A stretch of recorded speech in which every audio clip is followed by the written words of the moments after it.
Welcome back to my YouTube channel. ಹೇಗಿದ್ದೀರಾ? ಚೆನ್ನಾಗಿದ್ದೀರಾ ಅಂತ ಭಾವಿಸ್ತೀನಿ. ಇವತ್ತು ನಾನು ಮಧ್ಯಾಹ್ನ ಆಗಿದೆ, ರೆಡಿಯಾಗಿದ್ದೀನಿ. ಎಲ್ಲೋ ಆಚೆ ಹೋಗ್ತಾಯಿದ್ದೀನಿ. ಎಲ್ಲಿ ಹೋಗ್ತಾಯಿದ್ದೀನಿ ಅಂತ ನಾನು ಅಲ್ಲೇ ಹೋಗ್ತೋದು. ನಿಮಗೆ ಎಲ್ಲಿ ಹೋಗ್ತೀನಿ ಅಂತ ಹೇಳಿದ್ನಲ್ವಾ, ಹಿಮತ್ ಗೋಪಾಲ ಸ್ವಾಮಿ ಬೆಟ್ಟಕ್ಕೆ ಹೋಗ್ತಾಯಿದ್ದೀನಿ. ಹಾಗೆ ನಿಮ್ಮ ಹತ್ರ ಒಂದು ಕ್ಲಿಪ್ಪಿಂಗ್ ಶೇರ್ ಮಾಡೋಣ ಅಂತ ಹಾಗೆ ಕ್ಲಿಪ್ಪಿಂಗ್ ಶೇರ್ ಮಾಡ್ತಾಯಿದ್ದೀನಿ ಅಷ್ಟೇ. ಅಲ್ಲಿ ಬಸ್ ಟಿಕೆಟ್ ತೊಗೋಬೇಕಾಗಿತ್ತು, ಹಾಗೆ ನಿಂತಿದ್ವಿ.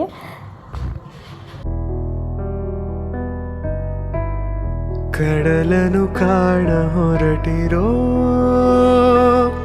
ಕರಗೋ ಕರಗೋ ಮುಗಿಲೇ, ಕಿರಣವು ಮುಗಿಲ ಕೇಳಿದೆ, ನಾನು ಜೊತೆಗೆ ಬರಲೇ, ಅಲ್ಲೊಂದಿದೆ ತೋಡಿತೆ. ಏನಕ್ಕಪ್ಪ ಇವತ್ತು ಬೆಟ್ಟಕ್ಕೆ ಬಂದಿದ್ದೀವಿ ಅಂತ ನಾನು ನಿಮಗೆ ಹೇಳ್ತೀನಿ, ಹಾಗೆ ನೋಡ್ತಾ ಇರಿ ವಿಡಿಯೋ.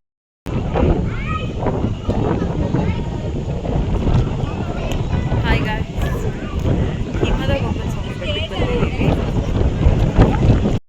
ಡೈರೆಕ್ಟ್ ವಾಯ್ಸ್ ಮಾತಾಡೋಕೆ ಹೋದೆ, ಬಟ್ ಅಲ್ಲಿ ಮಾತಾಡೋಕ್ಕೆ ಗಾಳಿ ಇರೋದ್ರಿಂದ ಮಾತಾಡೋಕ್ಕಾಗಲಿಲ್ಲ ನನಗೆ. ಏನಕ್ಕಪ್ಪ ಬೆಟ್ಟಕ್ಕೆ ಬಂದಿದ್ವಿ ಅಂತಂದರೆ 4th ನನ್ನ ಆ್ಯನಿವರ್ಸರಿ ಇತ್ತು, ಅದಕ್ಕೋಸ್ಕರ ಬಂದಿದ್ವಿ. ನಿಮ್ಮ ಹಸ್ಬೆಂಡ್ ಯಾಕೆ ಬಂದಿಲ್ಲ ಅಂತ ಕೇಳ್ಬೋದು, ಅವರಿಗೆ ವರ್ಕ್ ಇತ್ತು, ಅದಕ್ಕೋಸ್ಕರ ಬಂದಿರಲಿಲ್ಲ. ನಾನು ನಮ್ಮಮ್ಮ ನಮ್ಮ ಆಂಟಿ ಎಲ್ಲ ಹೋಗಿದ್ವಿ. ಹಾಗೆ ಬಿಸಿಬೇಳೆಭಾತ್ ರೆಸಿಪಿ ಒಂದಿರುತ್ತೆ, ನೋಡ್ಕೊಂಡು ಬನ್ನಿ. ಬಿಸಿಬೇಳೆಭಾತ್ ಮಾಡ್ತಾಯಿದ್ದೀನಿ ಅವತ್ತು, ಅಂದರೆ ತುಂಬ ಜನಕ್ಕೆ ಸ್ವಲ್ಪ ಬೇರೆಯವ್ರಿಗೂ ಕೊಡಬೇಕಿತ್ತು ಅಂತ ಮಾಡಿದ್ದೆ. ಪೌಡರ್ ನಾನೇ ಮಾಡ್ಕೊಂಡಿದ್ದು. ಇದು ರೆಸಿಪಿ ಬೇಕು ಅಂದರೆ ಯಾವತ್ತಾದರೂ ನೆಕ್ಸ್ಟ್ ವ್ಲಾಗಲ್ಲಿ ಹಾಕ್ತೀನಿ ಗೈಸ್. ಹೇಗೆ ಮಾಡ್ತಾಯಿದ್ದೀನಿ ಅಂತ ನಾನು ಸಿಂಪಲಾಗಿ ತೋರಿಸ್ಕೊಡ್ತೀನಿ. ಟೊಮೊಟೊ ಮತ್ತು ಹಸಿ ತೆಂಗಿನಕಾಯಿ ತುರಿ, ಮತ್ತು ನಾನು ಪೌಡರ್ ಏನು ಮಾಡ್ಕೊಂಡಿದ್ದೀನಿ ಅದೊಂದು 7-8 ಸ್ಪೂನ್ ಹಾಕ್ಕೊಂಡಿದ್ದೀನಿ, ಜಾಸ್ತಿ ಮಾಡ್ತಾಯಿದ್ದೀನಿ ಅಂತ.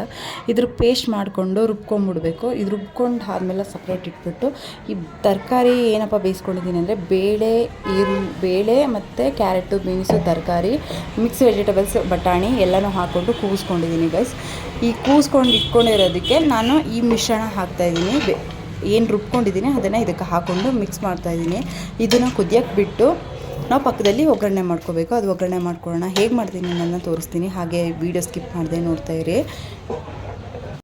ಇದಕ್ಕೆ ದಪ್ಪುಪ್ಪು, ಕಲ್ಲುಪ್ಪು ಅಂತ ಬರುತ್ತಲ್ಲ, ಅದನ್ನು ಹಾಕ್ಕೊಂಡು ಕುದಿಯೋಕ್ಕೆ ಬಿಡಿ. ಪಕ್ಕದಲ್ಲಿ ಒಂದು ಬಾಣಲೆ ಇಟ್ಟು ಎಣ್ಣೆ ಹಾಕಿ, ಸಾಸಿವೆ ಹಾಕಿ ಮತ್ತು ಈರುಳ್ಳಿ ಹಾಕಿಬಿಟ್ಟು ಸ್ವಲ್ಪ ಬಾಡಿಸಿ, ಅದಕ್ಕೆ ಒಣಮೆಣ್ಸಿನ್ಕಾಯಿ ಮತ್ತು ಕರ್ಬೇವಿನ ಸೊಪ್ಪು ಮತ್ತು ಇದಿಷ್ಟು ಹಾಕಿ ಸ್ವಲ್ಪ ಬಾಡಿಸಿ, ಇದೆಲ್ಲ ಹಾಕ್ಕೊಂಡು ಸ್ವಲ್ಪ ಫ್ರೈ ಮಾಡಿಕೊಂಡು, ಮತ್ತು ಇದಕ್ಕೆ ಟೊಮೊಟೊನ ಸಣ್ಣಕ್ಕೆ ಹೆಚ್ಕೊಂಡು ಹಾಕ್ಕೋಬೇಕು. ಸಣ್ಣಕ್ಕೆ ಹೆಚ್ಕೊಂಡು ಟೊಮೊಟೊ ಹಾಕ್ಕೊಂಡು ಸ್ವಲ್ಪ ಹೊತ್ತು ಫ್ರೈ ಮಾಡಿ, ಮತ್ತು ಇದಕ್ಕೆ ಹುಣಸೆ ರಸ ಹಾಕ್ಕೋಬೇಕು. ಸ್ವಲ್ಪ ಹುಣಸೆ ರಸನೂ ಹಾಕಿ ಸ್ವಲ್ಪ ಹಾಗೆ ಕೈಯಾಡಿ MTR ಬಿಸಿಬೇಳೆಭಾತ್ ಪೌಡರ್ ಬರುತ್ತಲ್ಲ, ಅದನ್ನು ಫುಲ್ ಒಂದು ಪ್ಯಾಕೆಟ್ ಹಾಕ್ಕೊಂಡಿದ್ದೀನಿ. 10 ರೂಪೀಸ್ ಬರುತ್ತಲ್ಲ ಆ ಪ್ಯಾಕೆಟ್, ಅಂದರೆ ನಾನು ಜಾಸ್ತಿ ಮಾಡ್ತಿದ್ದೀನಿ, ಒಂದು 10-15 ಜನಕ್ಕೆ. ಮತ್ತು ಹಿಂಗು ಹಾಕ್ಕೊಂಡು ಸ್ವಲ್ಪ ಕೈ ಆಡಿಕೊಂಡು ಹಾಗೆ ಸ್ವಲ್ಪ ಒಗ್ಗರಣೆನ ಹೈಲೈಟ್ ಮಾಡ್ಕೋಬೇಕು.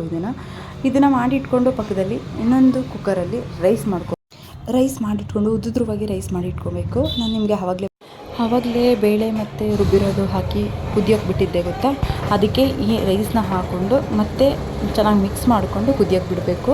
ಇದಕ್ಕೆ ನಾನು ಒಗ್ಗರಣೆ ಹೇಳಿದ್ನಲ್ಲ, ಅದನ್ನು ಹಾಕ್ಕೊಂಡು ಮಿಕ್ಸ್ ಮಾಡಿಕೊಂಡ್ರೆ ಬಿಸಿಬೇಳೆಭಾತ್ ರೆಡಿ ಆಗುತ್ತೆ. ಮುಂಚೆನೇ ಉಪ್ಪು ಹಾಕಿತ್ತು, ನಿಮಗೆ ಲಾಸ್ಟಲ್ಲಿ ಎಷ್ಟು ಬೇಕು ಉಪ್ಪು ನೋಡ್ಕೊಂಡು ಸ್ವಲ್ಪ ಹಾಕ್ಕೊಂಡು ಮಿಕ್ಸ್ ಮಾಡಿಕೊಂಡ್ರೆ ಬಿಸಿಬೇಳೆಭಾತ್ ರೆಡಿ ಆಗುತ್ತೆ. ನಾನು ಫಟಾಫಟ ಅಂತ ತೋರಿಸ್ಬಿಟ್ಟಿದ್ದೀನಿ. ಅದು ಜಾಸ್ತಿ ಮಾಡ್ತಿದ್ದೆ ಅಂತ ಅಷ್ಟೇ, ತುಂಬ ಜಾಸ್ತಿ ಮಾಡ್ತಿದ್ದೆ ಅಂತ ಸಣ್ಣ ಕ್ಲಿಪ್ಪಿಂಗ್ ಹಾಗೆ ಹಾಕಿದ್ದೀನಿ ಅಷ್ಟೇ. ಏನಾದರೂ ಡೌಟ್ ಇದ್ದರೆ ಕಮೆಂಟ್ ಬಾಕ್ಸಲ್ಲಿ ತಿಳಿಸಿ, ನೀಟಾಗಿ ನೆಕ್ಸ್ಟ್ ವೀಡಿಯೋದಲ್ಲಿ ನಾನು ತಿಳಿಸ್ತೀನಿ ಗೈಸ್. ಈ ವಿಡಿಯೋ ಇಷ್ಟ ಆದರೆ ಲೈಕ್ ಮಾಡಿ, ಶೇರ್ ಮಾಡಿ, ಸಬ್ಸ್ಕ್ರೈಬ್ ಮಾಡಿ. Thank you for watching.